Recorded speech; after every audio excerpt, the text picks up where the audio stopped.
Chegou mais alguém? Não, né? Eu ouvi um barulhinho. Então, todo mundo aí. Acho que depois vai gravar. Ah, sim. Bom, nós vamos então estudar hoje o capítulo 20, versículo de 6 a 12. Pedir para a Soraya fazer a leitura. Vocês estão ouvindo bem? Neile? Vocês me ouvem daí? Angélica? Isso. Tá Sim, tá ótimo, tudo tá tranquilo. muito bom. A Soraya vai ler também. Qualquer coisa que a gente estiver falando baixo aqui, vocês avisam a gente. Então vamos lá.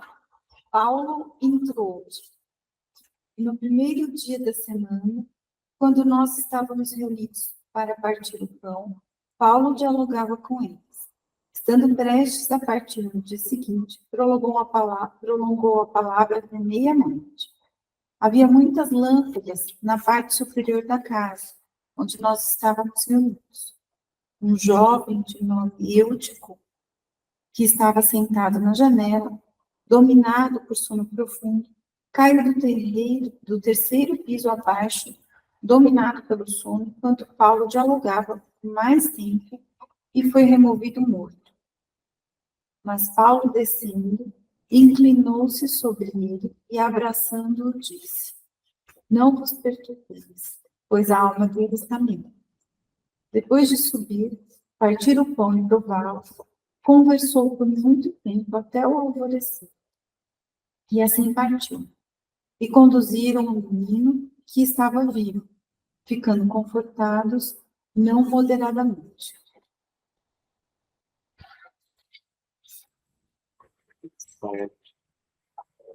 Pequenos versículos, né? Mas quando eu dei como sempre, eu dei uma lida, falei, mas acho que a gente vai falar só de ressurreição hoje, né? Aí a hora que você vai ler os detalhezinhos, você fala, nossa, tem tanta coisa aqui que dá para a gente fazer uma reflexão. Pessoal, então, a gente tem acompanhado aí a viagem de Paulo, né? Paulo sempre com aquele desejo dele de levar a Boa Nova até Roma, e ele foi surpreendido com o apelo do Tiago Menor, dizendo sobre os ataques que a igreja estava passando em Jerusalém. Ele teve todo aquele momento de ser humano que nós somos, né? Passando por aquele conflito interno, mas ele percebeu que, apesar das diferenças, o objetivo é o objetivo do Cristo, é o objetivo do amor. E então ele deixa para segundo plano a ida a Roma nesse momento, né? Ele faz a primeira carta aos romanos, ele envia através de uma mensageira de navio, e a convite do Lucas, ele fica mais tempo lá em Corinto para refazer as suas energias, para começar essa caminhada voltando para Jerusalém. Mas como ele tem essa inspiração de que ele não vai mais voltar dessas cidades, mesmo porque ele tem aí em sonho uma conversa com Abigail e com Estevão, ele procura nessa viagem de volta usar todo o tempo que ele tem para reforçar a mensagem que ele era portador. Então ele vai usar essa caminhada de volta para fixar mesmo o cristianismo, né? E Troade é uma dessas cidades, que fica na região da Macedônia, mas que já está no caminho do Paulo na volta para Jerusalém. E nesse momento, nessa cidade, acontece toda essa história que nós vamos estudar hoje. Então vamos, como dizem, né? Vamos por partes. No começo aqui, fala que é no primeiro dia da semana, né? Então, se a gente for pegar o primeiro dia da semana, é o domingo, né? Seria conforme nós estamos aqui hoje, uma reunião no domingo. Então, eles estavam reunidos para a fração do pão. Então, vamos conversar um pouquinho sobre isso. Alguém quer falar sobre essa questão do pão? Isso tem uma simbologia muito, muito forte, né, para os cristãos. O que vocês sabem sobre isso aí, ou imaginam que seja, esse partir do pão?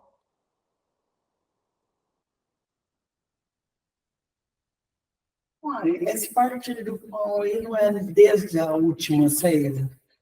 Então, ele partiu o pão e deu aos seus discípulos, dizendo: tomai e comei, e vocês lembrarão de mim.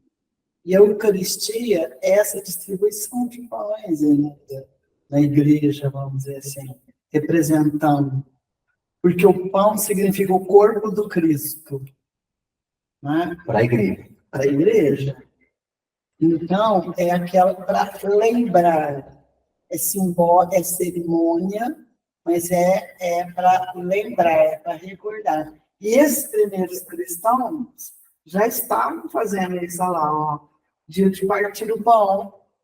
É lembrança, é a representação ou a repetição da Santa Ceia. Bom, gente, Não, mas é ótimo. por favor, é intuitivo, mas No vinho também, eu né? Era tô um pão garantindo. e o vinho. Eu sei disso. Isso. Para a igreja é isso mesmo. E faz a reunião fazendo domingo, porque sábado eles guardavam, porque sábado é o sétimo dia, O sétimo é dia. o de descanso, é o de Deus. Mais um materializado. Sorte que eu sei. Eu sou muito boa. E aí?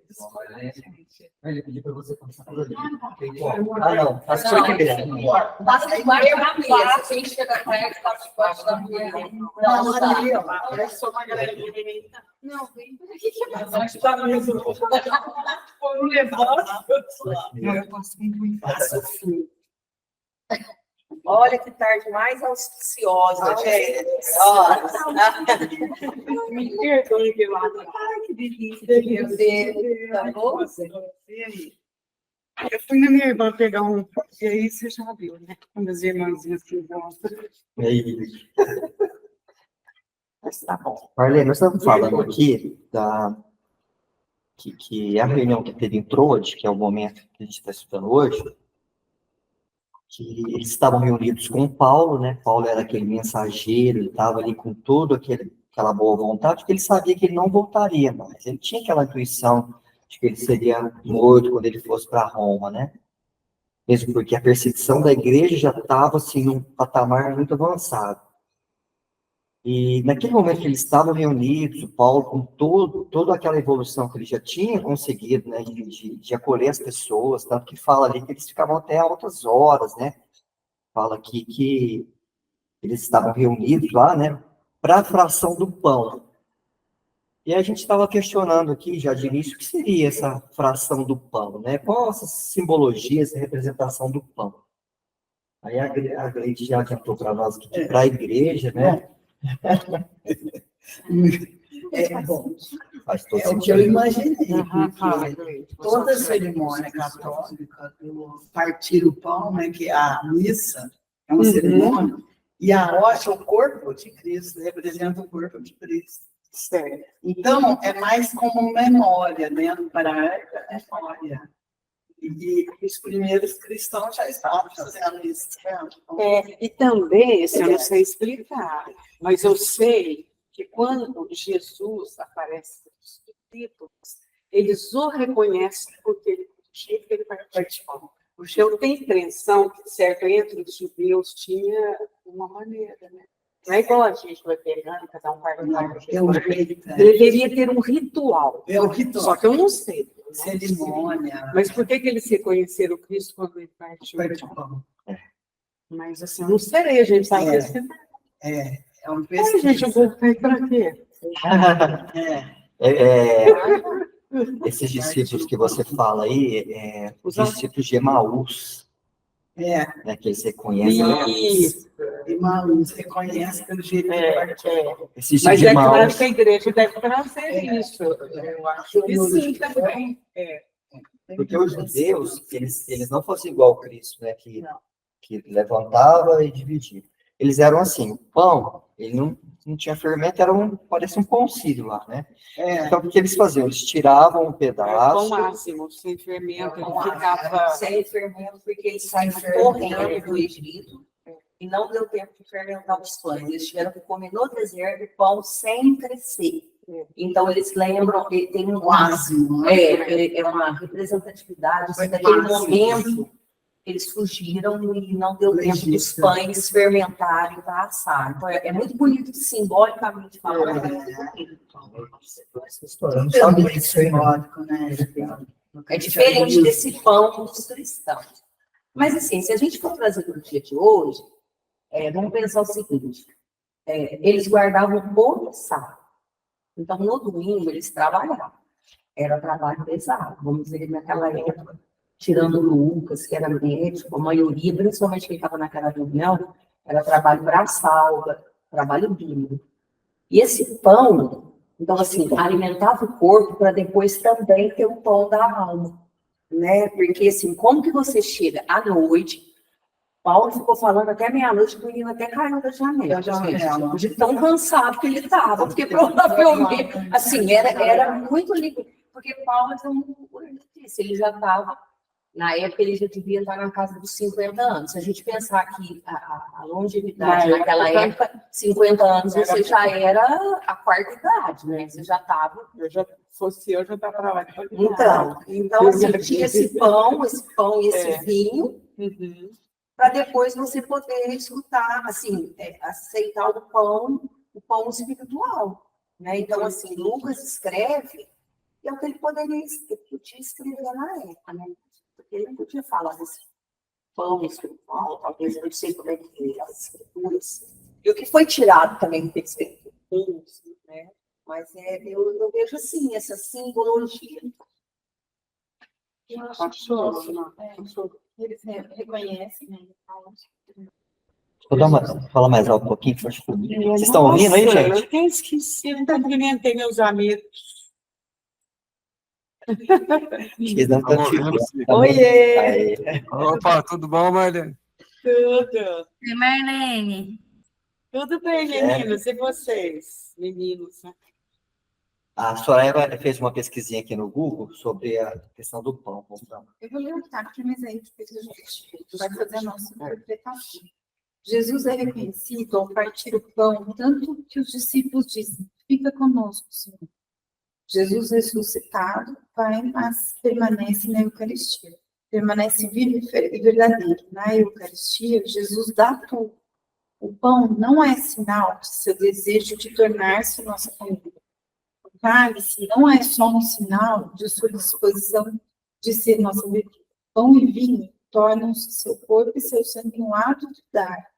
O pão, de fato, é seu corpo dado por nós. O vinho é o sangue vestido por nós. Enquanto Deus se torna inteiramente presente por nós em Jesus. Da mesma forma, Jesus torna-se inteiramente presente para nós no pão e no vinho da Eucaristia. Uma forma dele se fazer presente, né? Eu acho que é o pão espiritual mesmo, né? É o espírito dele ali. E é um momento de comunhão, né? Que as pessoas estão unidas, que estão, né? É simbólico. Né? Vamos ver aqui o que os internautas ali dizem, né? O que vocês acham, pessoal, dessa questão do pão? Para o Espiritismo, traduzindo à luz do Espiritismo, o que nós podemos entender? A Soraya falou, e a Gleide, né, a Lúcia trouxe a questão do judaísmo, né, de onde surgiu a questão do pão, sem fermento, e a Gleide e a Soraya falaram agora mais uma interpretação católica, né? Qual o significado? E para os espíritas, o que é? Né? Esse pão. Jesus é o pão. O que era o pão? O que é o pão? Alimento, né? É um alimento, mas é um alimento básico. para quem?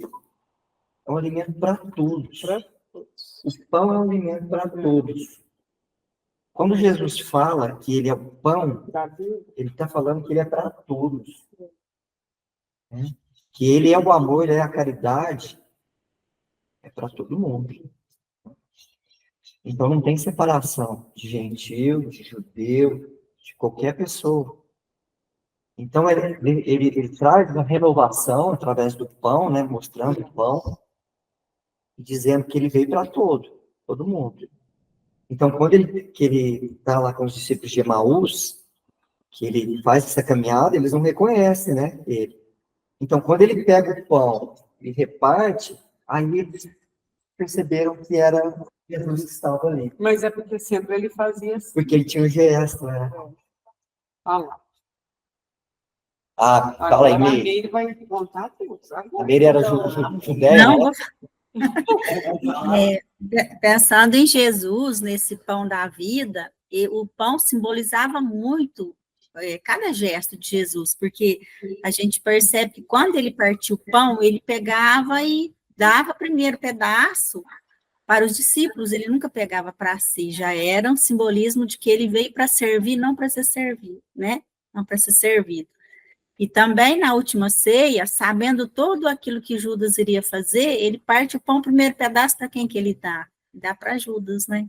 Já demonstrando essa questão do perdão. Antes de consumar o ato, ele já estava perdoando o discípulo, né? Por todo aquele equívoco. Então, assim, o pão, eu acho que ele tem todo esse simbolismo de comunhão, de união, de fraternidade. Pensa também que Jesus é esse pão espiritual, né? O pão que desceu do céu. Pensando quando Moisés estava no deserto, né, que caía o maná do céu, então eles fazem, né, essa alusão. Paulo também já fez algumas vezes que Jesus realmente era o pão que desceu do céu, né? Algumas cartas ele falava. Porque ele era o maná divino, né, que veio para nos trazer a redenção para a humanidade, né? E como você diz, para todos, né? Não só para gentios, para judeus, para toda, né, para o Oriente, para o Ocidente. Então, ele realmente é esse pão, né, que desceu do céu. É o alimento da alma, né? Alimento. Transcende, né, essa questão vital que a gente tem. O alimento é muito mais profundo. O alimento da alma mesmo. Sempre lembrando, tá? Iris, Meire e Angélica, a hora que vocês quiserem falar, ou só levantar a mão ou abrir o microfone, que aí eu sei que vocês querem. Pode falar, né? Pode falar. Para mim é só o pão espiritual, porque eu não estou comendo amido.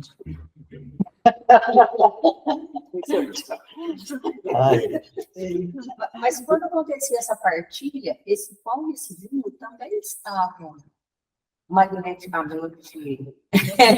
Mas não era só um alimento físico, assim como a água está identificada, magnetizada, apesar de ter ainda essa ceia, ainda tinha o pão material, o vinho material, mas isso daí estava muito além do alimento para saciar o corpo.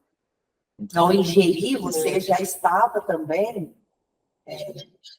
sendo alimentado de outras maneiras. Dependendo da sua fé, você recebia muitos benefícios ao ingerir aquele alimento já magnetizado, já fluidificado. Então, era muito bonito isso. Apesar que, assim, a tradição católica ainda continua, mas não é porque está na tradição católica que a gente não vai ver o aspecto espiritual disso ou desprezar esse ritual. Porque energeticamente aquilo era muito forte, aquilo ali. Era partilha, era uma partilha do ritual. E o Chico fala que às vezes que ele presenciou, né, nas missas, o Chico ele era espírita, mas ele era do mundo, né? Para todas as religiões. Ele estava no espiritismo, que era ali, que era a seara dele. Mas ele fala que muitas vezes, quando as pessoas estavam tomando a hóstia, que via tamanho de luz que elas ingeriam, né? A espiritualidade tinha banhado aqueles pães ali, igual a água frutificada mesmo. Então a gente não pode desprezar nunca, porque vai ter um valor enorme. Eu acho que a gente acaba, acho que de um modo geral, as famílias reproduzem muito isso no domingo, né? Nas reuniões, nem sempre dá muito certo, né? Mas, assim, acho que há uma tentativa de essa reunião, né? Eu acho que é um pouco essa referência que a gente traz, né? Das vidas passadas. Sem dúvida. O Emmanuel, ele tem um comentário sobre o pão, pedi para a Marleninha ler, porque ela está mais perto do microfone aqui, que chama o pão. Pão. Eu sou o pão da vida. Jesus está no Evangelho de João, capítulo 6, versículo 48. Importante considerar a afirmativa de Jesus comparando o seu pão. Todos os povos, em todos os tempos, se ufanam dos pratos nacionais. As mesas festivas, em todas as épocas, banqueteiam-se com as viandas exóticas. Condimentação excitante, misturas complicadas, confeitos extravagantes, grande cópia de animais sacrificados. Às vezes, depois das iguarias fósicas, as libações de entontecer. O pão, no entanto, é o alimento popular. Ainda mesmo quando variam os ingredientes que o compõem e os métodos de confecção que se configura, é constituído de farinha amassada e vulgarmente fermentada, e que depois de submetida ao calor do forno, se transforma em fator do sustento mundial. Sempre o mesmo, na avenida ou na favela, na escola ou no hospital. Se lhe adicionam outra espécie de quitute entre duas fatias, deixa de ser pão. É sanduíche. Se lançada a formação de cepipe que o absorva, naturalmente desaparece. O pão é invariavelmente pão. Quando alguém te envolva no confete da lisonja, insuplando-te vaidade, não te des a superestimação dos próprios valores. Não te acredites em condições excepcionais e nem te situes acima dos outros. Abraça nos deveres diários o caminho da ascensão, recordando que Jesus, o enviado divino e governador espiritual da terra, não achou para si mesmo outra imagem mais nobre e mais alta que a do pão puro e simples. É um texto do livro Palavras de Vida Eterna, de Emmanuel, né? Psicografia do Chico. É, muito lindo. Olha lá, o pão é simbólico. Eu sou o pão da vida. Eu sou o alimento.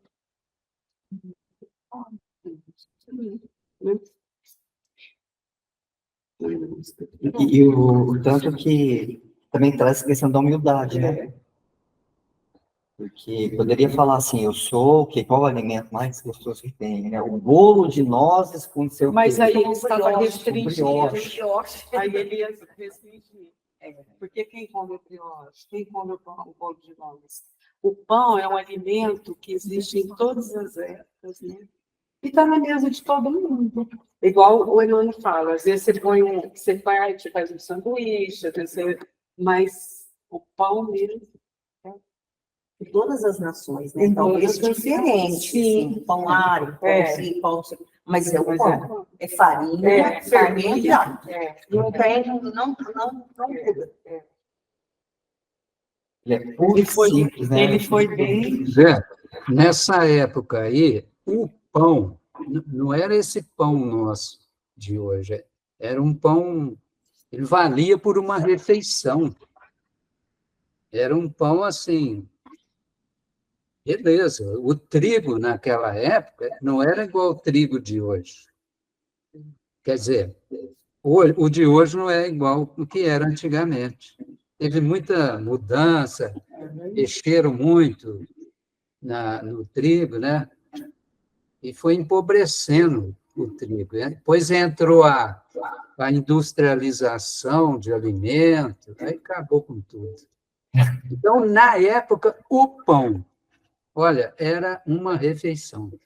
Comer o pão para Era alimentar. muito nutrição, né? Nutrição. Quem já leu o livro Barriga de Trigo deve saber.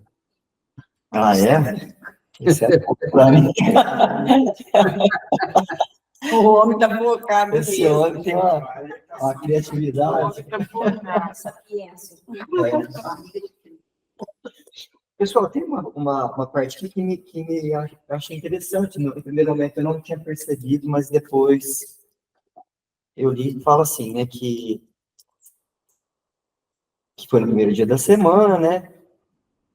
Quando estávamos reunidos para partir o pão, Paulo dialogava com eles, prolongou a palavra até meia-noite. Havia muitas lâmpadas na parte superior da casa, que o Lucas vai falar que havia muitas lâmpadas na parte superior da casa? Qual que é a intenção do escritor fazer uma narração, né, do acontecido e falar sobre as lamparinas que estavam na parte superior da casa, onde eles estavam? Eu fiquei pensando, mas por quê, né? Qual a simbologia disso? O que vocês acham? A meia que a gente falar lá.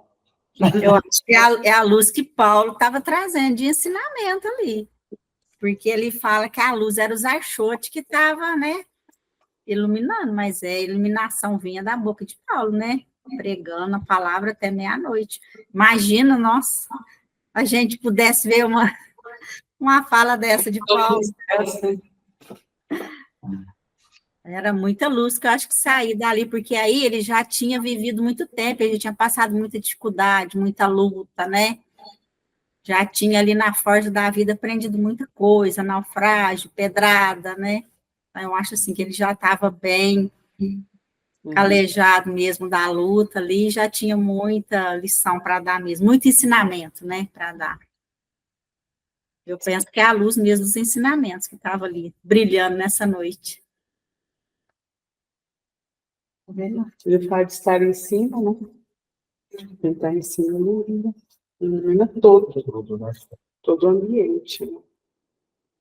E sem contar também, né, Meire, que você falou do Paulo, mas se a gente estender, imagina as companhias espirituais. A espiritualidade, é que eu ia falar agora, né? A espiritualidade ali presente, né? Abigail, Estevão, né? Toda aquela corte missionária da época. Devia estar num momento muito Uma elevação de uma elevação espiritual. Né? Ele estava num fechamento, né? Importante. Um ciclo de vida, né? Eu acho que ainda mais, assim, acho que nesse momento, né? Em que ele sai, porque ele estava uma finalização, não era qualquer finalização, era um ciclo. Era um grande final, que não era final. Imagina a assistência.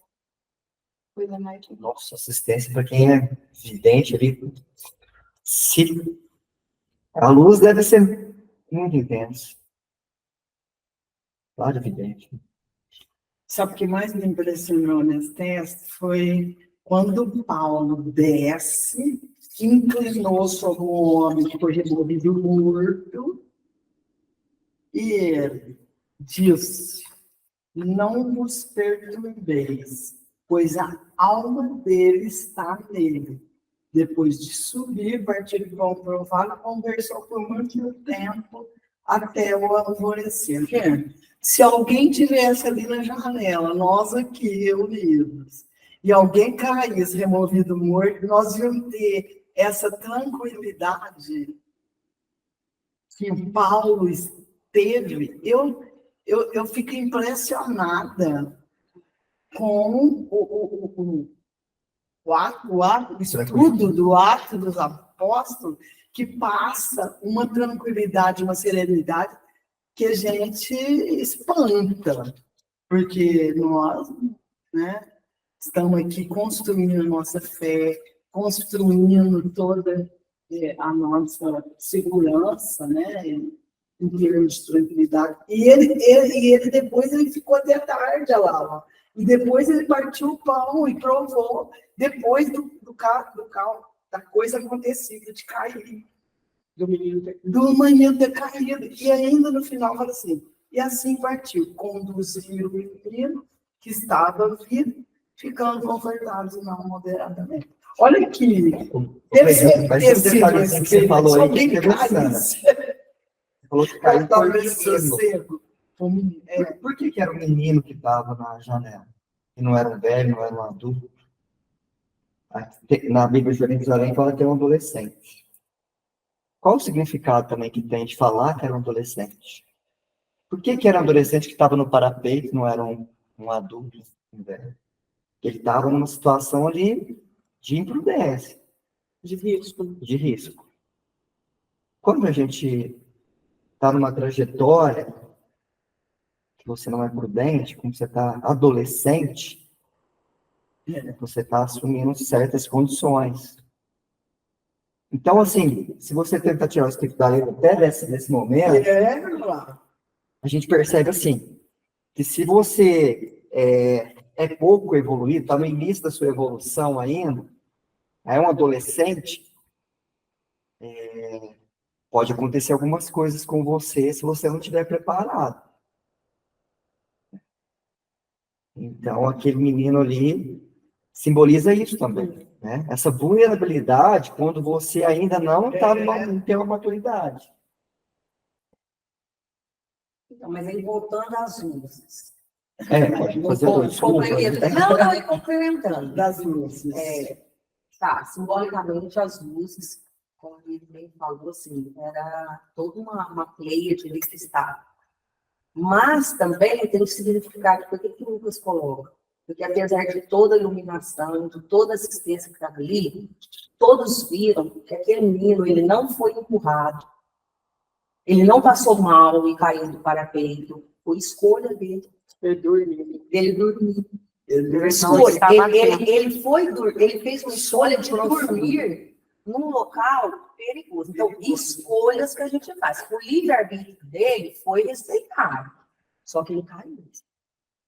Então, assim, apesar de toda a luz, de toda a vibração, de toda a rede, ou até materialmente falando, todo mundo enxergou, mas ninguém foi lá e falou, sai daí que é perigoso. Não, ele continuou, porque era a escolha dele.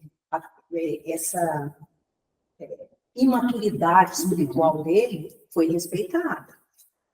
Física e espiritual. E aí ele cai. Todos viram que ele caiu por escolha. Assim somos nós também.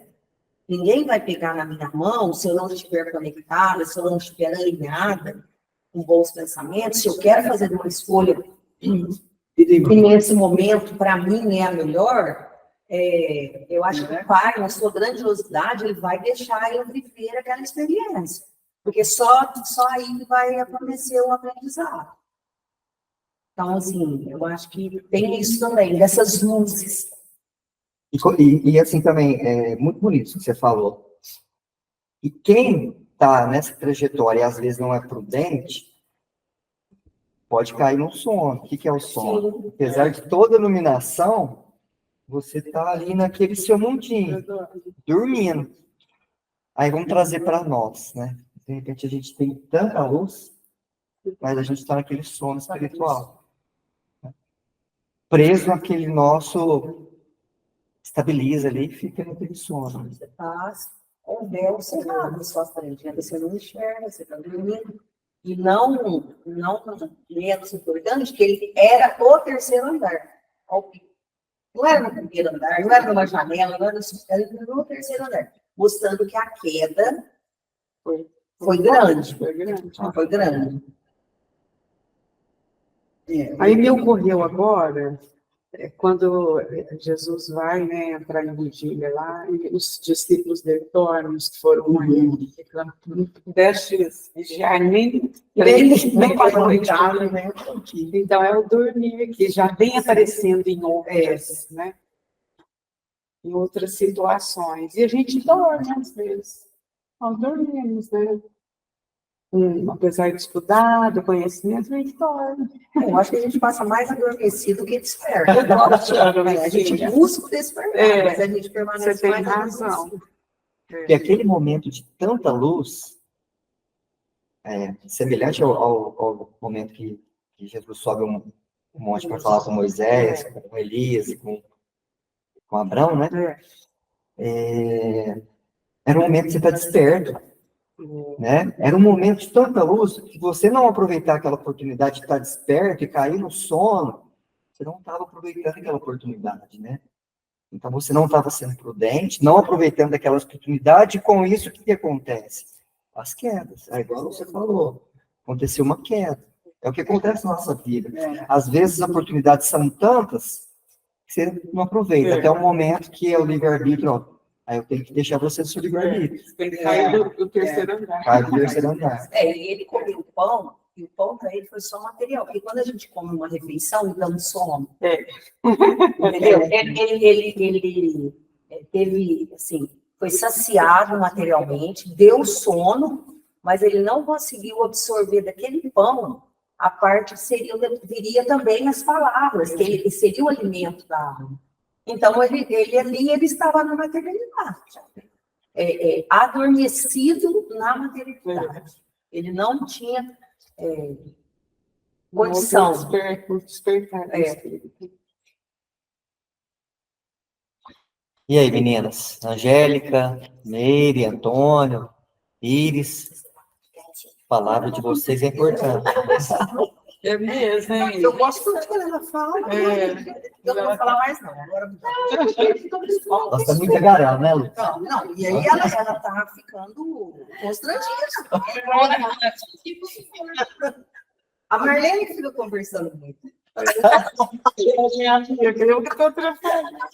Amiga segurada. E aí, meninos, meninas?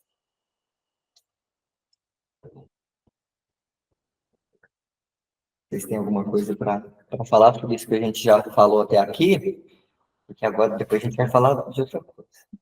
Hernani, parece que aqui na tradução do Haroldo, você percebeu que fala que esse menino era um jovem escravo? Não, eu não estou com isso nas anotações. É, Ah, fala aí. fala que ele era um menino, um jovem escravo. E aqui a gente pensando, a gente faz analogia para hoje, é que adolescente tem muito sono mesmo, né? Então. Dorme demais. Eles não fazem para dormir. Tem uns aqui em casa, se deixar, dorme o dia inteiro.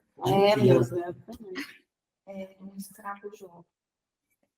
Aqui não, Coitado, por isso que ele dormiu, gente. Vamos ver ele trabalha com isso.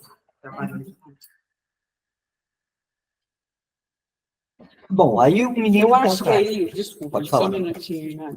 Eu acho que aí também a lição que talvez que deva ficar para nós, não é o fato tanto do menino dormir e cair, é o acolhimento que ele teve. Né? Me ocorreu isso agora. Podia, agora, numa outra perspectiva, que ele era escravo, ele trabalhou o dia inteiro. Ele estava se esforçando ali, mas não estava valendo as suas forças, né? E ele também foi... Foi socorrido. Tipo assim também, não. Foi acolhido, né? Ele estava no terceiro andar, mas será que aquele andar não era muito para ele naquele momento? Né? Às vezes, vocês já sentiram isso, gente? Você está num lugar assim, falando, isso é muito para mim. Eu não tenho esse conhecimento, né? Às vezes é intelectual, trabalho espiritual mesmo. Já aconteceu de eu ler algumas coisas e falar, nossa, isso aqui não é para mim. Eu não... Então, de repente, será que não era muito para aquele adolescente, né? Espiritual, vamos falar assim. Ele não tinha evolução para aquilo ainda. Não, mas ele foi levado pelo senhor dele, porque um escravo não teria condição de levar pelo não sozinho. Ele é algo conseguido. Alguém, quando a gente pega alguém e tenta. Ele não entende que você está. Ou a gente, quando alguém faz com a gente, você pensa, não, eu não alcanço esse patamar. É verdade. Daí, porque provavelmente, às vezes ele estava com o senhor dele lá, o dono dele lá. Por isso, assim, esse desinteresse, ele dormiu, trabalhou o dia todo, ou até o próprio desinteresse mesmo, porque era um assunto que ele não estava, não era o momento dele. Mas, assim, nas escrituras não fala de escravo. a gente Lucas não dá esse detalhe, essa informação, elas não é trazida pelo Haroldo. nem no livro Paulo Estevam também não fala. Não fala, não.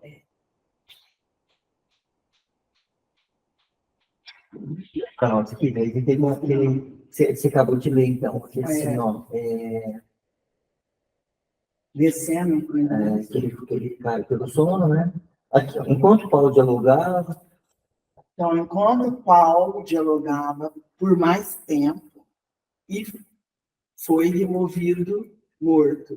Mas Paulo, descendo, inclinou-se sobre ele e, abraçando-o, disse: não vos perturbeis, pois a alma dele está nele.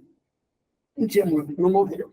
Depois de subir, partir o pão e prová-lo, conversou por muito tempo até o alvorecer. E assim partiu. E conduziram o menino, que estava vivo, ficando confortados, não moderadamente.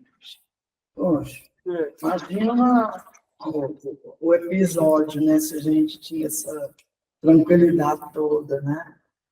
Agora, uma coisa da tranquilidade, a diferença do espiritismo para as outras religiões, assim, com mais ênfase, é porque eu tenho muitos alunos também evangélicos, católicos, e as mães, na unidade 2, elas assinam que querem que eles Assim. façam assim. E até o evangélico eles deixam? Deixa, eles, não, Normalmente mas o pai tem que assinar. O pai Sim, eu assina. sei, mas eu estou dizendo assim, é estranho eles permitirem, Eles permitem. porque normalmente o Não evangélico permitem. é. Mas eles permitem. Mas Sei, tudo bem. é uma tradição, talvez. Foi sempre assim e eles permitem. E eles têm muitas questões do céu e inferno. Muitas questões. Porque eu ouvi muito, né, de deve dar medo, né? Exato. Tem muitas questões e é o que mais os impressiona no sentido, num sentido que gera culpa. O medo e a culpa nas questões morais e nas questões da vivência. Né, da vivência. E quando eles perguntam, foi bem interessante, porque essa aula dessa semana foi as 3 revelações. Moisés, Jesus e Espiritismo. Foi quando eu dei uma noção bem clara para eles a diferença, né? Porque se a primeira revelação, quer dizer, Deus comunica através de Moisés para ensinar a justiça, as leis, depois vem Jesus, né, um segundo revelador que representa o amor. É amar, né, incondicional. E vem, em seguida, o Espiritismo, que é o Consolador prometido. Olha que interessante. Então, eu falei para eles que o Espiritismo não está personalizado em ninguém, porque não está em Moisés, não uma pessoa, nem em Jesus, pessoa. Os espíritos. Nem eu expliquei a diferença que é Allan Kardec. Eles nem conheciam esse nome, eles nem sabiam. Não, acharam que fosse hospital. Exato, não sou hospital. Acho que é um hospital. Mas eu achei muito interessante, porque eu falei assim para eles, que Jesus, aí eu perguntei para ela, e o que eles fizeram com Jesus? Crucificar, matar. Falei assim, agora o Espiritismo não tem como matar ninguém, porque ele não está personalizado em ninguém. É uma ideia. Aí, isso que eles foram entendendo. E todo esse conceito não manda ninguém para o céu e nem para o inferno. E aí eles ficaram, opa, isso mesmo, não manda ninguém para o céu nem para o inferno. Vou continuar dando minhas artes. Aí eles falaram isso, mesmo não manda nem para o céu nem para o inferno. Aí, gente, uma menina levantou e falou assim, tia Gleide, vai para o inferno porque a pessoa que faz da vida dela um inferno, ou faz da vida dela um céu. Olha, tá vendo? Está na consciência. Está em nível consciencial a escolha. Que idade? Não, 10 anos. Olha só. Maturidade. Gente, eu fiquei de cara com essa criança. Eles sabem, por isso que eu sempre falo, na nossa reunião de evangelizador desse ano, eu falei assim, olha, evangelizar não significa, peguei a garrafa terra, copo d'água, não significa despejar conteúdo. Por favor. Aluno não é copo vazio.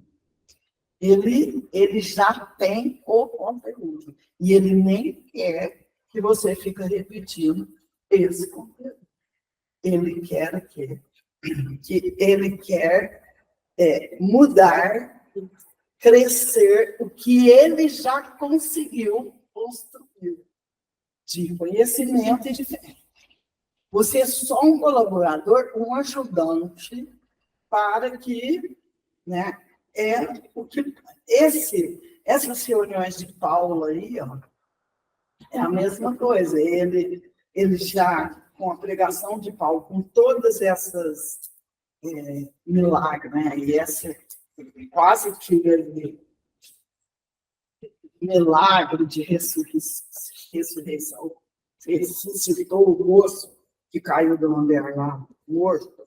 Quer dizer, tanta coisa, e não mudou muito, ainda não mudou. Mas olha que você vê que bonito, Leite. Gente, O que você está falando é interessante, porque a questão de céu e inferno. Mas aqui a gente pode pegar também o que acontece. Quando o menino ele cai, né?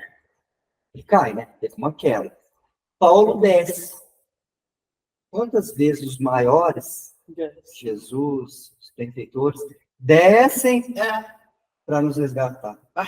Descem, debruça sobre nós, igual Paulo debruçou, para a ressurreição. O que é a ressurreição? É você levantar. O sinônimo principal que tem naquela época de ressurreição era essa. Você levantar. Ressurgir é levantar. Aquele mesmo que caiu, levantar. E isso que Paulo fez. Ele desceu até aquele, se debruçou com todo o seu amor para que ele se levantasse. Aí ele fala que ele estava morto e voltou a viver. Aqui fala assim, ó, no Paulo Estevão, ó, que ele caiu da janela, né? Sendo imediatamente socorrido pelo ex-rabino, que o acolheu semi-morto. Então, ele não estava morto. Na verdade, as funções dele ainda estavam. Devolveu-lhe a vida em nome de Jesus. Então, as regiões infernais que existem, porque a gente está naquela faixa vibratória, às vezes a gente se vê nessas regiões infernais, né, depois da nossa morte, ou dobrado, mas a gente tem sempre a misericórdia de Deus com esses maiores irmãos que estão tentando nos levantar, né? Olha tanto que a doutrina espírita nos mostra, tira esse véu, né? O Consolador tira esse véu. Assim como outras religiões também, outras filosofias já vêm mostrando isso para nós, né? Engraçado, né? Eu não consigo assimilar que ele não estava prestando atenção. Eu estou com isso dentro de mim. Então fala. Porque assim, eu acho que ele podia estar cansado, ele era jovem, ele estava na janela, né? Assim, já é um lugar em que você não. Talvez tenha se colocado ali, até depois que a Mili colocou, né? Que ele estava até escravo, talvez porque ele não se achasse à vontade de estar ali com todo mundo, se coloca numa condição inferior, né? Acostumado a ficar ali onde está, sabe? Eu senti de outra maneira, assim, e que ele pode estar cansado, já foram até altas horas, e que mesmo em espírito, né? Se ele está dormindo, a gente já está aprendendo também. Então, o espírito dele estava ali, né? Então, a minha interpretação foi que ele pode, sim, ter caído, mas o aprendizado foi assimilado de algum momento. E quando Paulo vai até ele, é justamente porque talvez ele possa ter percebido todo o esforço que ele estava fazendo de estar lá, apesar de ele estar com dificuldade, de se manter acordado. Muita gente está acordada, não está prestando atenção, né, gente? Está acordado e está dormindo. Quantas vezes a gente está na escola, a gente está de olho aberto, mas não está lá. Ele podia estar de olho aberto. Assim, essa dificuldade que eu estou vivendo. Sempre que você tiver essa dificuldade, fala que isso que é bonito. Por quê? Os judaísmos falam que a interpretação tem 70 faces. O que a gente está falando não é o que aconteceu, mas é uma simbologia que a gente pode extrair. Quer dizer, você extraiu o outro, que bonito.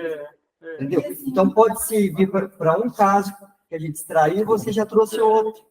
Olha que beleza, tudo bem. Ele estava ali, talvez num cansaço extremo, mas ele na condição ali de estar de uma outra forma, né? Que a gente, eu não sei como que eram essas reuniões, mas às vezes, depois que a mãe falou que, nossa, ele podia estar se sentindo excluído, né? Ele podia estar ali, apesar que todo mundo era muito novinho naquela época, pessoas que se sintam mais velhas, né?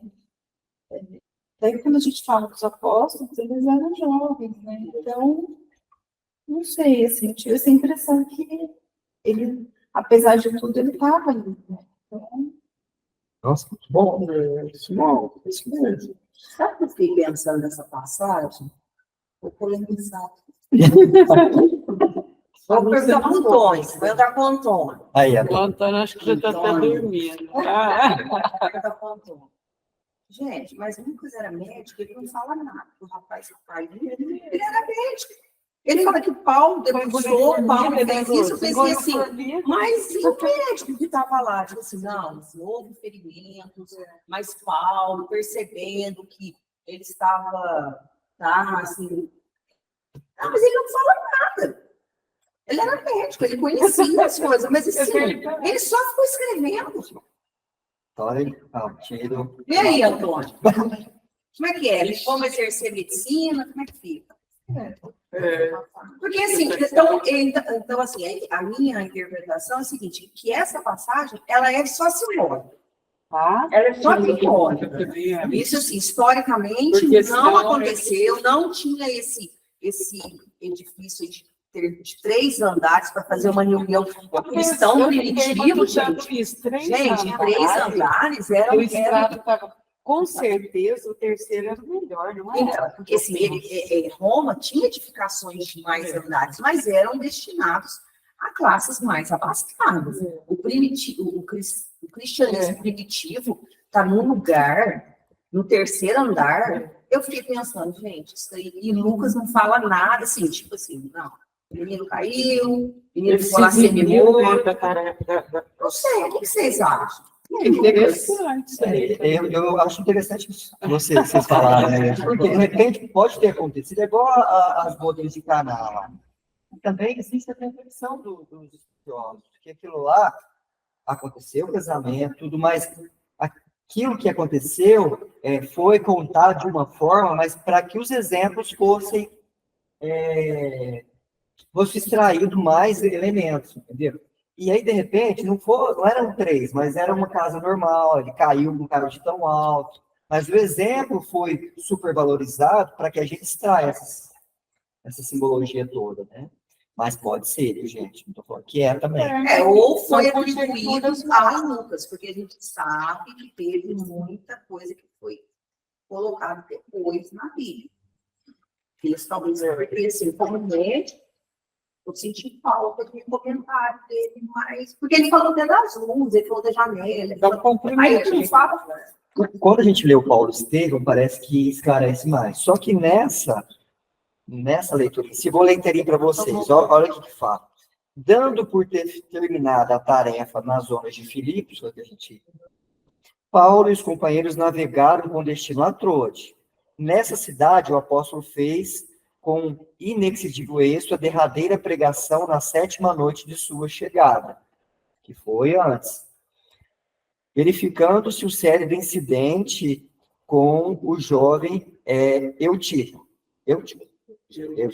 que caiu da janela do 3º andar do prédio, que se realizavam as práticas evangélicas, sendo imediatamente socorrido pelo ex-rabino, que o colheu semi-morto e devolveu à vida em nome de Jesus. Ele não dá tanto elemento igual nas anteriores, né? É mais objetivo.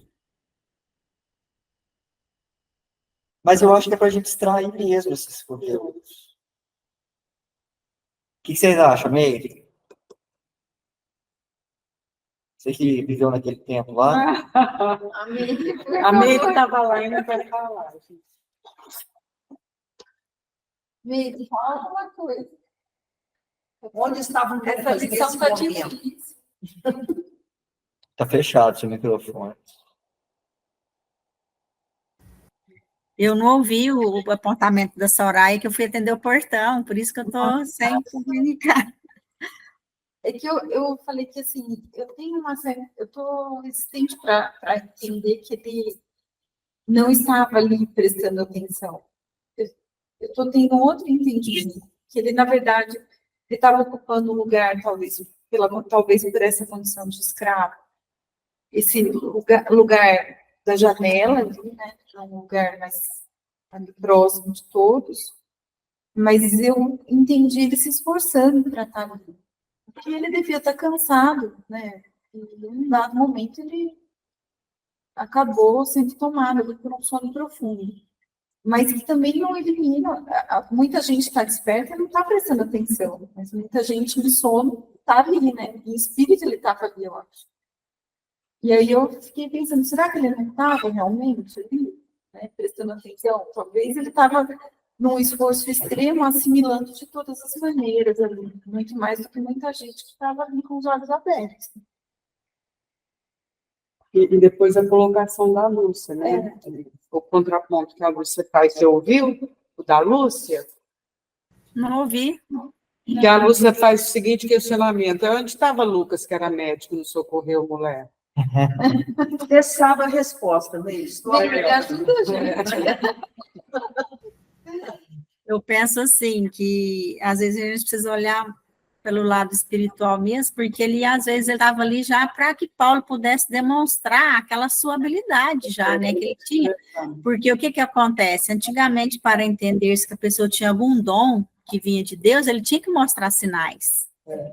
Pode ser um sinal que ele estava mostrando para aquele povo de Troade, né? Eu penso por esse lado também. Essa é a simbologia.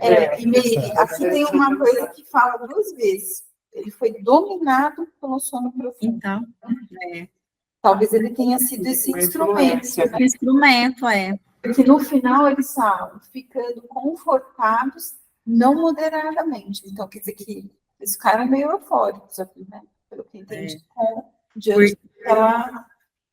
Não, muito confortável, né? porque é um acontecimento que chamou muita atenção, inclusive, que é o que bem dizer é o cerne da mensagem, desse versículo, né? Eu tinha entendido que ficou muito confortável. Não, mais ou menos. É. Não moderado. Não moderadamente.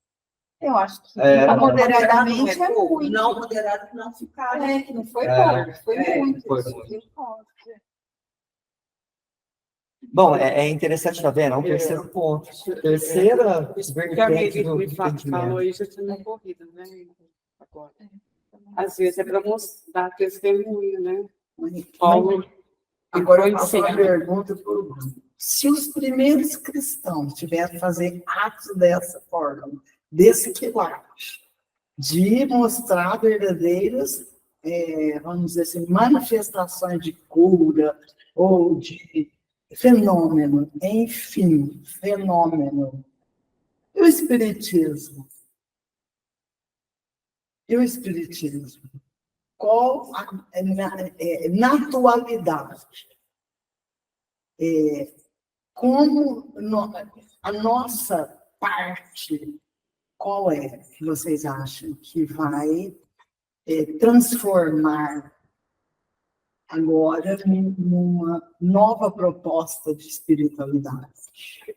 Porque também vai, né, as religiões foram errando, em nome de Jesus, foi, como diz, vendendo um pedaço do céu, vai chegando a deturpação e aos problemas que as religiões, ao longo da história, demonstrou os equívocos, os humanos, né? Os homens. Eu acho que os fenômenos eles ainda são algo que despertam a curiosidade humana. De uma maneira, eles são ainda ferramentas importantes. Mas não é o papel do Espiritismo. Não é o papel, mas ainda existe. É muito bom É alguma forma, às o vezes, papel do Espiritismo. Por que exemplo, acaba atraindo. Não estou dizendo que é o já certo. tive Imagina, não estou defendendo, mas Não, eu algumas sei. pessoas, né? Por exemplo, você coloca lá um médium cientista, vidente, um que recebe. Nossa, Não Isa. Por quê? Porque as pessoas estão atrás do fenômeno, até pela imaturidade espiritual, né? E que a gente quer ver. Eu tenho certeza, mas não é o papel da doutrina. O papel da doutrina é de esclarecimento. Ela, pelo menos a proposta é assim: eu vou te esclarecer para que você alcance pela sua razão, pelo seu coração, sem precisar de ver, de ouvir, de receber a carta. Né? Sim. Mas existem essas pessoas, eu concordo com você. E que vão precisam, mobilizar né, as às vezes, naquele E depois acaba despertando para o essencial, né? A Lúcia vai ler isso aqui que tem um pouco a ver com o que você está falando. Só, desculpa um pouquinho, Tá, depois imagina. eu acho. Vamos pegar o grande médico, foi Chico Xavier. A maioria das pessoas que ele é conhecido em todas as religiões focaram no mediunismo, na mediunidade, não mediunidade, na mediunidade. Mas ele foi muito maior que isso. Muito Os maior. 500 livros dele prova isso, né? Nossa, Muito maior. É interessante quando alguém sabe que nós somos espíritas, e você não foca nas questões mediúnicas, fenomenais. Já dá uma expectativa em todas as pessoas em relação a isso. Quando você fala, você está em Moçambique para estudar, é isso. não é interessante? Você não traz bonita lá Para estudar é meio desconfiado, assim. Então, mas é alguma coisa errada, é né? uma coisa errada para estudar. Então, assim, a gente tem um conhecimento, mas ainda tem pessoas. Quando eu era adolescente, eu tinha 2 amigos que eles eram tiradores, só que trabalhavam comigo, né? Aí eles falavam assim, e aí, Hernando, como é que é lá? Como é que os tambor bate lá? Né? Aí eu falo, não é assim, né? Tal.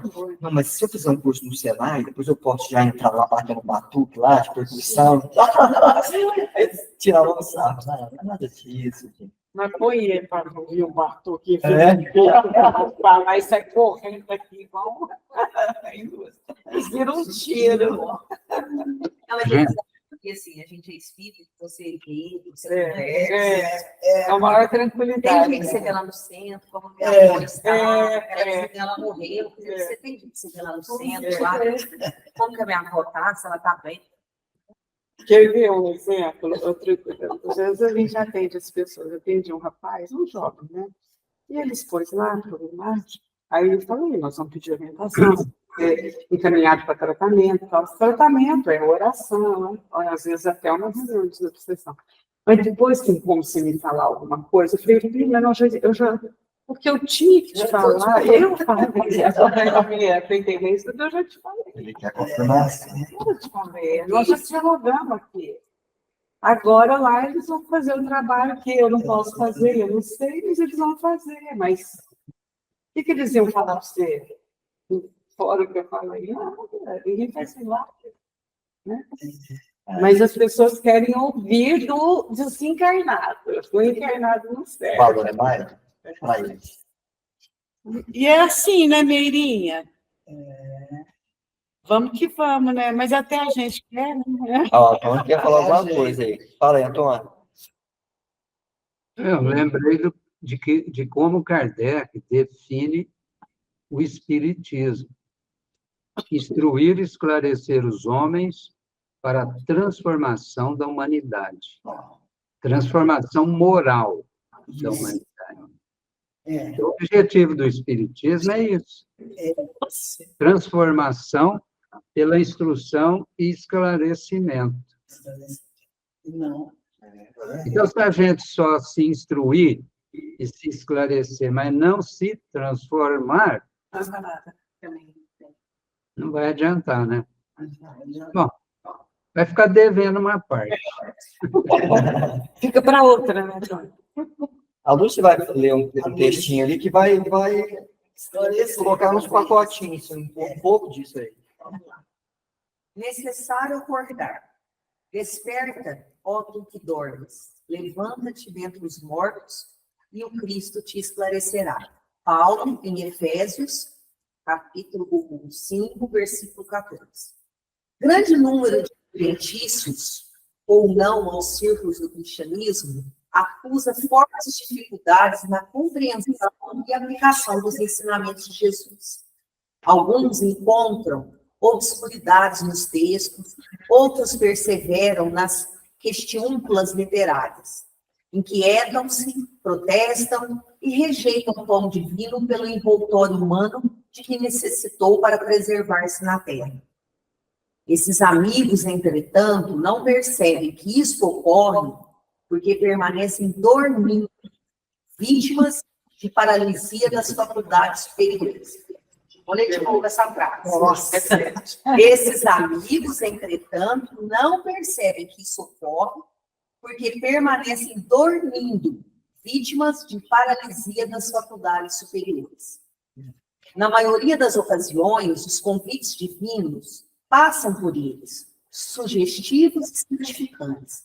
Todavia, os companheiros distraídos interpretam-nos por cenas sagradas, dignas de louvor, mas depressa são relegadas ao esquecimento. O coração não adere, dormitando amortecido, incapaz de analisar e compreender. A criatura necessita indagar de si mesma o que faz, o que deseja, a que propósitos atende e a que finalidade se destina. Faz-se indispensável examinar-se, emergir da abnormalidade e erguer-se para senhorear o próprio caminho. Grandes massas, supostamente religiosas, vão sendo conduzidas, através das circunstâncias de cada dia, quais fileiras de sonâmbulos inconscientes. Sonâmbulos inconscientes. Fala-se em Deus, em fé, em espiritualidade, qual se respirassem na estranha atmosfera de escuro pesadelo. Sacudidas pela corrente incessante do rio da vida, rolam no turbilhão dos acontecimentos, enseguecidos, dormentes e semi-mortos, até que despertem e se levantem, através do esforço pessoal, a fim de que Cristo as esclareça. O livro Pão Nosso, de Emmanuel X, página 68. É pessoal. Individual. Levanta tu que É individual mesmo, porque Ó, o chefe tá falando. Fala aí, chefe. é o Antônio? É o Antônio. É, só fazendo tempo. Estou pensando alto aqui. É. Mas é isso mesmo. E nós somos assim, bem, né? Eu falo por mim, lógico. Estamos juntos. Mas, nossa, parece que a gente Estamos juntos. ainda bem que eu às vezes fico pensando, nossa, na hora que chegar a hora do desencarne, você falou, oh, meu Deus, eu dormi tanto, mas não então, desencarnou uma senhora que frequentava aqui conosco. Ela estava passada já faltando uma criatura assim intensa, né? Ela entendia de plantas, estava sempre que encontrava aqui, ela estava com uma planta na mão, ensinando a tirar essas coisas. E hoje a prima não, cunhada, estava me explicando como foi desencarne. Ela já estava com câncer e tudo. Ela passou por um soninho, ele falou que estava com dor, eu fiquei o remédio, ela passou por um soninho. E depois ela despertou, chamou o filho e falou assim, olha, as minhas dores vão acabar. Depois ela falou, caiu. Sim, já adormeceu. Lúcia, Olha, não sei, excelente, não sei como é. Que isso? O instantinho ela desperta lá, não é?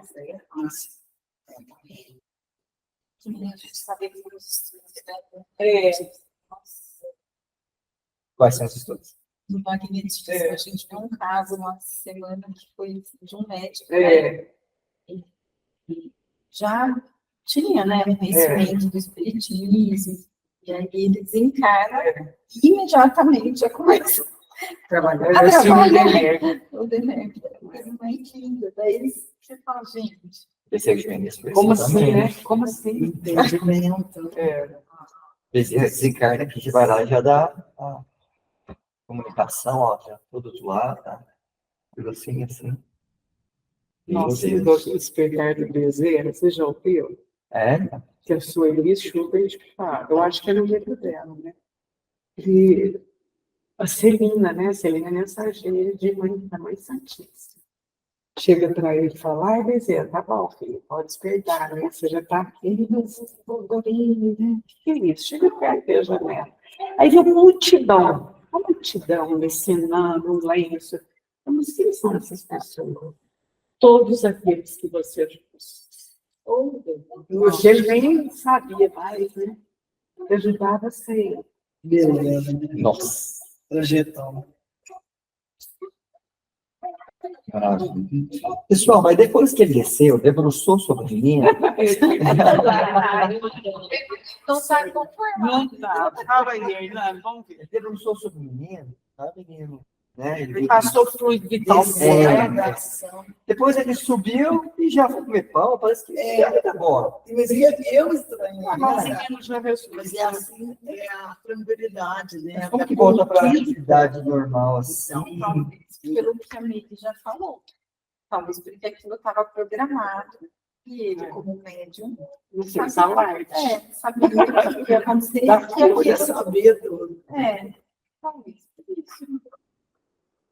Por isso que essa tranquilidade dos primeiros, essa primeira leva de apóstolos, né? Serenidade, né? Porque assim, tudo bem que ele dormiu na janela, mas tinha um monte de gente. Paulo, com aquela mediunidade. Olha que a pessoa vai dormindo, né, amiga? Sabia que estava Distraído, né? alguma coisa estava na programação. Mas as pessoas, de uma maneira geral, elas querem algum milagre, alguma coisa. Lá no centro, hoje, um participante do nosso grupo falou daquela parte que tem, gente, como é que chama? Vai de numerologia, que repete um número para você curar. Por exemplo, se você quer curar determinada coisa, no livro tem um número. Isso. Como chama? Garavoi. É uma frequência numérica que você fica repetindo, você põe debaixo do copo de água. E vai repetindo o número. Aquele número, ele tem, cada combinação numérica, ela traz uma. Eu vou te falar assim. É uma frequência. É uma frequência de cura. É um método russo. Vou confirmar se é Garavoi, mas eu acho que é Garavoi. Garavoi.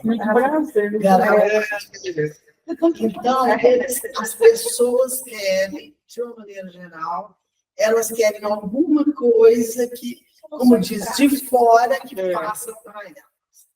Aí ela falou que tem que repetir a frequência do número.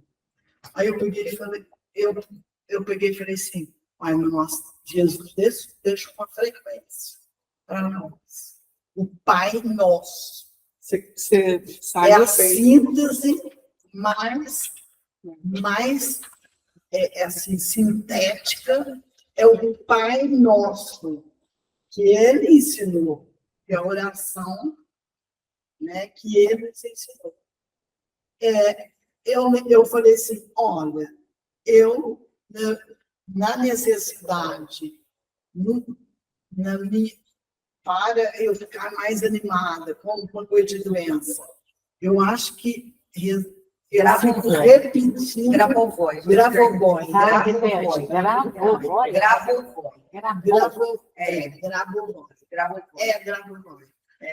Aí eu falei, eu fico repetindo, Pai Nosso. Assim, a questão do mantra, né? Jesus que ensinou, já Ave Maria, o que a pessoa faz no terço para poder Ave Maria? Deixa eu dar um depoimento. Eu tenho uma amiga que ela trabalha com isso que eu falei. Mas a partir do momento que o Pai Nosso é importante. Sem dúvida alguma. Mas é igual o Hernani está falando, porque a partir do momento que você coloca, vamos supor, aquele número, você coloca no copo, debaixo do copo, você fica mentalizando aquilo, você está com fé. Não importa. Mesmo que você seja analfabeto, mesmo que você não saiba falar o Pai Nosso, que você não conheça Maria, que você não conheça Jesus. Mas a partir daquele momento, você está conectando com forças espirituais muito grandes no universo. E assim, a pessoa, naquele momento, ela acredita naquilo. E aquilo faz a diferença. Existem estudiosos desse método. Não é uma coisa assim, pega um mago, 1, 2, 3, e começa a falar um. Existe essa combinação. Não, Não, ó, eu não, então, aí eu É não um sei. cientista. É um cientista. Geralmente são 7 luzes, porque o 7, ele tem uma simbologia muito Hoje grande. apareceu essa expressão. Mas e tem para tudo. Tem para tudo, para melhorar sua vida, para ganhar dinheiro, para cura, Para ganhar dinheiro, você passa pra ela. Então, não, eu não. Esse para ganhar dinheiro, eu perguntei para ela. É o material. É o materialismo. Mas quando a gente lê lá, né, que o sangue resgatou os filhos, vai resgatar o homem da matéria, é o espiritismo. Vai ter que resgatar da matéria para que haja harmonia, nós construirmos todo esse equilíbrio. Isso aí é bonito você falar, Cleide. É o espiritismo, mas não está só no espiritismo. Né? O espiritismo bom dele é que ele abre todas essas possibilidades para nós. Mas, de repente, eu sou espírita, mas não faço nada de espírita. Aí, para mim, não vai acontecer. E aquele lá, nem tem religião, mas ele tem um amor tão grande, para ele tudo isso vai acontecer. Né? Então, agora, que bom que se a gente for espírita, a gente vai fazer isso, que a gente une os dois, o conhecimento e a conduta. Né? Tá mão. Mas o caminho, gente, vai ser amplo. Nós vamos nos encontrar lá na frente. Assim, porque a gente não pode elitizar, achar que a gente está certo. Os irmãos que batem no tambor, eles também vão. É uma, a gente fala assim, as religiões, gente, é o ser humano, os que estão na liderança, que às vezes deturpam os ensinamentos, seja de Cristo, seja de Moisés, seja de Zaraústra, seja de Maomé, seja de quem for, de Buda. Porque não é porque o cara, porque o budista, por exemplo, tem aquela, a gente pensa assim, o budista é muito zen. Gente, ele fica nervoso também, ele também fica irritado. Eu conheço pessoas que são budistas, eles lutam o tempo todo, porque ele fala assim, gente, você é budista? Não, aí pode... Não, gente, isso... O Paulo ficou nervoso porque te viu, pegou a carga lá do Tiago. Esse cara que já falou que tinha que ter a circuncisão. Não vejo o maior problema. Agora ele vai mandar a carga para me ajudar ele. Mas é o lado humano, né, de todo mundo. Então é a conduta de cada um mesmo.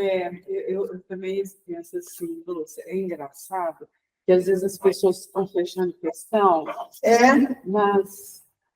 nos textos e áreas. Não, se você acredita nisso, não serve para mim. Outro dia uma pessoa estava falando, eu falei, olha, para mim, eu não estou dando conta dessas coisas que eu não entendo, minha inteligência nem permite. O que eu estou entendendo? Que eu quero aprender, que eu tenho que amar. Exato. Não estou pensando, para mim está de bom tamanho. Amor. Né? Agora, não. Eu queria ouvir o Iris aí, o que ele pensa dessa nossa conversa. Olha, esse é um tema difícil para mim falar. Estou gostando de ouvir, de aprender, mas eu não tenho nada para falar, não. Estou aproveitando bastante os ensinamentos. A gente que fala sem ter também. Difícil. Iris, é isso mesmo, né? Tão complexo para a gente. Né? Aí ela até falou, essa que está participando lá, que ia comprar o livro que tem os números para cada doença. Eu achei que fosse qualquer número, assim. Mas não é um estudo, é um estudo científico. É científico. Não é uma coisa assim que, gente, vou juntar. Não, tem um estudo. Dentro do judaísmo, existem algumas, eu não sei se ele pegou disso, mas algumas letras, então 21 ou 22 letras do alfabeto, e elas têm um poder numérico que você... eu não sei explicar direito, mas esse poder numérico, ele te eleva. A partir do momento que você medita naquela letra, é o Aleph, tem várias letras, Gimel, e você medita naquela letra, você se conecta. É como se fosse na meditação, você eleva o seu padrão. Porque se você sentar, meditar e pensar assim, Maria, você visualiza você também vai estar se conectando. Só que cada pessoa, assim, olha, desculpa, assim, é a minha opinião. Não, mas tá certo. Você, igual você falou, você senta, você tá sentindo uma dor, você está doente, você sempre começa a manter. Saúde, saúde, saúde, saúde. Então você está nervoso, você começa paz. Gente, então cada pessoa, às vezes uma pessoa precisa de um número, às vezes a pessoa precisa de um japamala, outro precisa de um terço, outro não precisa mais disso, porque ele já consegue acessar. Então, eu acho que todos nós estamos, cada um no estágio da conta. Eu acho que assim, no meu entendimento. E voltando à sua pergunta, eu acho que Paulo tinha isso lá, porque lá tinha muita gente que não tinha acabado de distribuir o pão espiritual. Porque estava um caído lá, ele foi lá, já ressuscitou, mas ele tinha que se elevar novamente, porque ele desceu espiritualmente para acudir aquele irmão que precisava, que talvez naquele momento ia ficar registrado para a posteridade, aquele trabalho bonito que ele estava fazendo, mas tinham outros irmãos lá que precisavam, estavam ainda sedentos por aquele pão espiritual que Deus, que Jesus preparou, que ele estava lá naquele local para levar aquele alimento. Porque logo, tanto é que ele estava com pressa, porque no outro dia ele já ia embora. Ele não podia deixar aquele pessoal semi-alimentado, porque no outro dia ele tinha que ir embora. Então, acho que aí ele se eleva novamente. Não é que ele fez pouco caso. Não, ele já sabia que ele já sabia. Aqui está resolvido, mestre. Agora eu retorno para aquelas outras almas que talvez não estejam machucadas materialmente, mas que estão ainda com fome do seu alimento. Eu interpreto esse retorno dele. A visão dele era muito mais ampla com relação a isso. Aquele problema micro que estava ali. Né? Tipo assim, agora eu já desci. Veio a minha colaboração, agora eu volto para onde eu tenho que estar. E é esse exemplo. A tranquilidade. E você imagina a atenção. E a atenção daquele pessoal que estava lá, quando eles retornam, que fala assim, não moderadamente. Aí todo mundo assim, nossa, o menino caiu, ele foi lá. Aí sim, eles vão absorver com muito mais complexidade aqueles ensinamentos, porque o exemplo ali foi dado. Quem estava até meio sonolento, já opa, peraí. Esse rapaz, esse homem, está trazendo coisas importantes. Ele deixa um exemplo para nós. Porque no outro dia ele pode. Exato. Ele deixou uma vivência. E aí, Angélica, o que você acha desse nosso comentário? Hernani, eu já estou só observando mesmo, estou fazendo algumas reflexões, mas é uma coisa mais minha, mais íntima mesmo. Vou deixar para comentar nas próximas, pode ser? Tá, joia, ótimo, claro. Fique à vontade, tá? Tá, joia. A Marlene, para a gente fechar agora, ela vai ler um texto, tá? E vai servir para a nossa reflexão durante a nossa semana. Então, o texto é de Emmanuel, está no livro Bênção de Amor, Ressurreição. Não aguardes o futuro para descerrar os olhos à própria ressurreição. O atalho do amor puro consegue reduzir as sinuosidades da senda que nos cabe trilhar para a comunhão com o Senhor. É possível o nosso renascimento ainda agora. Para isso, porém, não guardes o coração na rígida armadura das palavras, incapacitando-lhe a movimentação no infinito bem. O Evangelho não é um prontuário de fórmulas inexequíveis. Não se reduz a museu de símbolos mortos, nem se resume a ensinamentos que os séculos hajam sentenciado ao abandono. Lembra-te de que Jesus não é um mestre distante, é o amigo divino e eterno em nossas atividades de cada dia, convocando-nos à assimilação da vida superior. Ouçamos-lhe a voz no âmago da consciência. Fujamos à intoxicação mental da cultura mal conduzida. Apaguemos o fogo da crítica no altar da nossa vida de relação. Evitemos a imobilidade da lição redentora no leito das frases brilhantes. Indispensável reconstruir as causas para que os resultados se modifiquem. Uma renovação integral do nosso modo de ser se nos reclama nos santuários da nova revelação a fim de que a vida se reerga por nosso intermédio. É imprescindível recordar que o nome de Jesus se encontra empenhado em nossas mãos. E compreendendo que o tempo ser-nos-á sempre um juiz sereno e justo, evitemos as longas curvas das reencarnações expiatórias em nossa marcha para o alto. Façamos o melhor ao nosso alcance, refletindo o Cristo em nossa própria consciência, e nessa diretriz salvadora estejamos convictos de que para nós a divina ressurreição começará desde hoje. Bem, Desde agora. recado.